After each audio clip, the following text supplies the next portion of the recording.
Another question that came in from like my group of people was, and I think they don't really understand like how much you give back. And I think because you're such a big educator, and if I remember correct, I read an article and you had donated like a building to your college. It was a particular center. So I want to talk about like how do you essentially give back to your community and give back to education, and what are you doing in that sector? So, my husband and I, we are very much loving the education. We want to support the education system.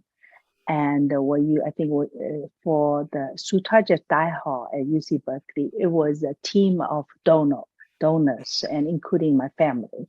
And this is we're very proud.